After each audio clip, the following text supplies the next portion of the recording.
Hi everybody, it's Mr. Fisher here. I want to take just a couple of minutes and give you an introduction to investing and how stocks work and what a stock exchange is. So let's take a look. Um, Basically, the big idea is you're going to try to grow your wealth. You've got some money, you work hard. What do you do with it? How do I take some money and turn it into more money?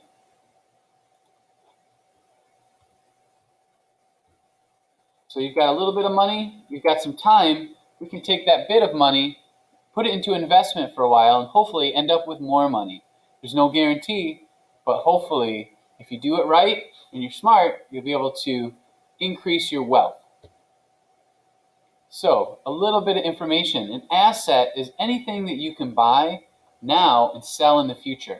So, for example, if you buy a stock or some coins, some silver coins, or a vintage car, you'll be able to sell those things in the future. Now, a normal car might go down in value, but a fancy, one-of-a-kind luxury vehicle might go up in value.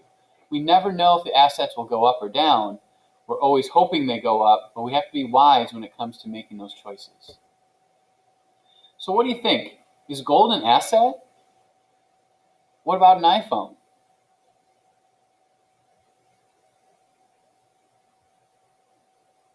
Hopefully you can see that gold is definitely an asset. It's one of those things that people believe is going to go up in value. It'll always be valuable. It's very precious. Whereas your phone, it's cool. It's neato. You love your phone. But the truth is, it's probably going down in value. And by the time you're ready for a new phone, your current phone won't be worth hardly anything.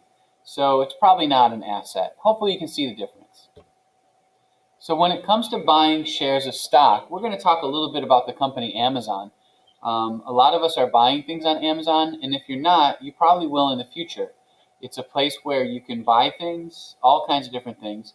And Amazon also has a lot of other things they're doing that you and I don't know about, that they are engaged in business to make more money. So what is a stock? Basically, you own a little piece of that company. So when you go online and you buy a share of Amazon stock, you now are one of the owners of Amazon.com. It's pretty cool. The company itself is out there doing business, trying to make as much money as they can to please you, the shareholder. But don't get too excited. When you buy one share of Amazon, you only own a very small piece. In fact, there's over 500 million shares of Amazon out in the world. So your share is valuable, and hopefully it'll go up in value over time, but it's just a small piece of ownership in an enormous company. Just a heads up, many stocks go up in value over time, and that's what we're trying to look for. Companies we believe in that are going to go up in value. But unfortunately, there's a risk that they won't go up in value. There's a lot of companies that go up in value for a long time and then they fall in value. Other ones that start really high and then fall in value. There's always a risk that if you buy a stock or any investment, you will actually lose money. So on my screen, I have a snapshot of what we call a stock quote, and I'll show you stock quotes in our next lesson. If you had bought Amazon 5 years ago, you would have got it for about $500 for that share of ownership. If you went today and tried to buy it, you would have to pay over $3,000 for that share of ownership. So this is a good example of a stock that the company is doing well, people believe in it, it's very desirable, and because of that, the price of the shares have gone up and up.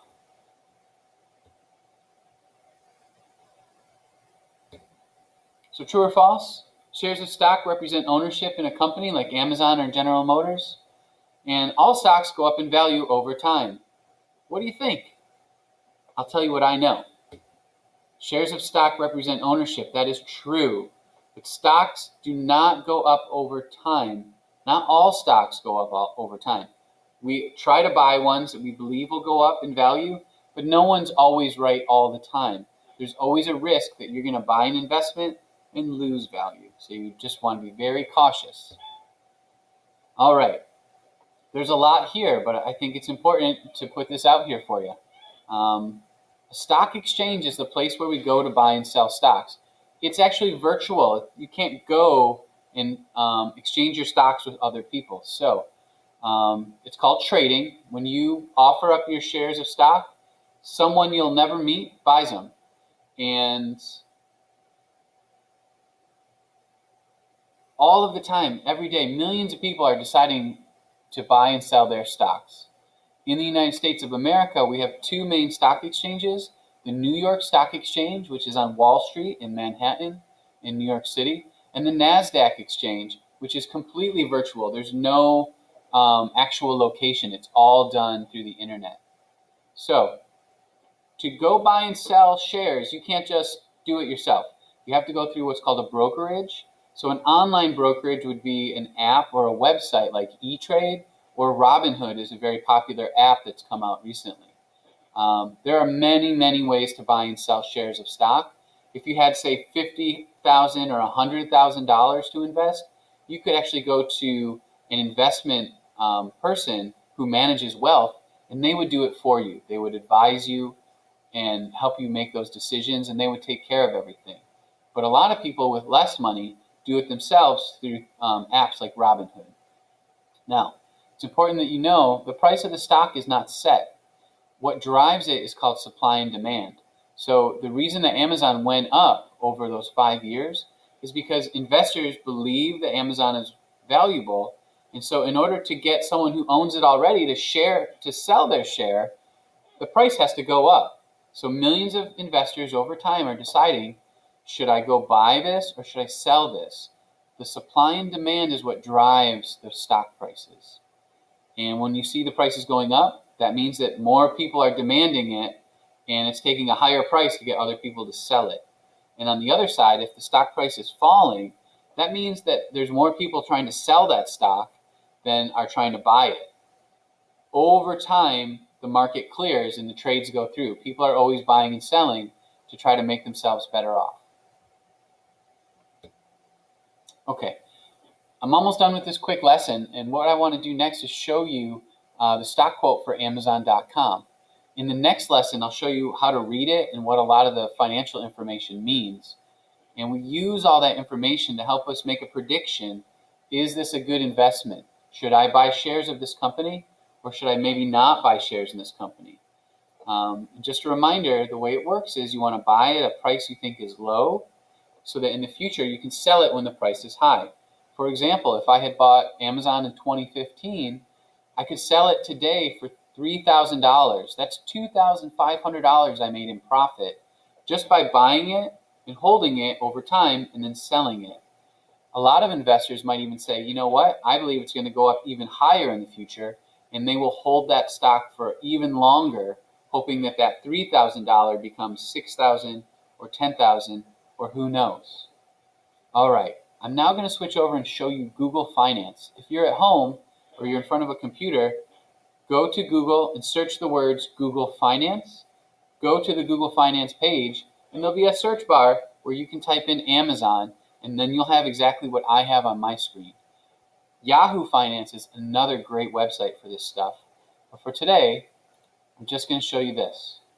So you can see this is where I got my chart. And right now, one share of ownership in Amazon, and Amazon is known as AMZN, that's called the ticker, is at $3,000, $3,065.86. It's actually gone up in value just today, $106. And you can see it's in green, and that means it's going up. The chart is live, and you'll see that the price is changing all the time. Millions of people are buying and selling this stock right now as I'm talking to you. It's so cool. So right now, at 9:30, it was $3,334. It went down a little bit, up and down and up and down. That is the supply and demand. So right now, as I'm speaking, the price is as high as it's been all day. And if I look at more historical data, you can see that although it's up today, over the past 5 days, it had traded even higher. It looks like today we might get close to it. We're very close right now. The highest price in the last week was $3,184. People have been buying and selling, but mostly selling. And to get other people to buy those shares, the price had to come down. Now today we're seeing the price going up, but it's still down. That's why it's red. If I look at 1 month, the price is down. It's gone up and down, but overall it's down. But now in 6 months, you can see 6 months ago, I could have purchased that share for $1,900. It's up over almost $1,000 this month. So that's a lot of growth. People are pleased with Amazon. Investors are saying, this is a good time to buy it. I think it's going to be worth more in the future. And that's what we're seeing. Year to date is from January 1st till now. And you can see that we can look at 1 year. That's going back 52 weeks from today to last September. 5 years, and I showed you that earlier. And then the max. It goes all the way out to where it was first became a public company. That's a lot of information for today. Just remember, stocks are shares of ownership. We invest in stocks, and we hope that we buy them at a lower price and that the prices go up in the future. I'll see you next time.